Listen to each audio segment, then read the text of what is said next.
Guys আজকে আমি আমাদের বাসায় কি কি ফলের গাছ আছে ওগুলো দেখাবো, চলো দেখে। Hey guys, first of all আছে আমাদের কাছে ড্রাগন ফলের গাছ। এটাতে কোনো ফুল ধরেনি।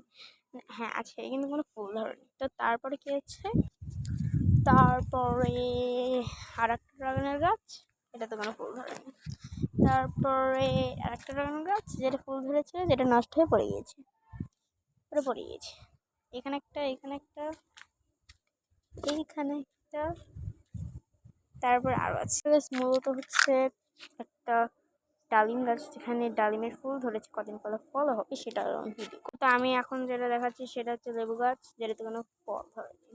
তারপর হচ্ছে পেয়ারা গাছ, পেয়ারাতে না ছোট্ট একটা ফুল ধরেছে, ফল হবে। তারপর আছে যেটার জন্য ভিডিও করে, সেটা হচ্ছে লেবু গাছ, যেটাতে অনেক সুন্দর সুন্দর 1 2 3 4 জোড়া লেবু, 4 5 আর কোথায় কোথায় জানি লেবু আছে গাইস, অনেকগুলো গাছ লেবু হয়েছে গাইস। এইটাই ছিল আমার ফলমূলের ভিডিও। ও না গাইস, আরেকটা আছে। তারপরে গাইস পেঁপে গাছ, এইটা, এটাও মানে ফুল ধরছে, কি হোক জান। সো গাইস এটাই গাইস ভিডিও ছিল। ভালো লাগলে লাইক করবেন, থ্যাংক ইউ, বাই। আসসালামু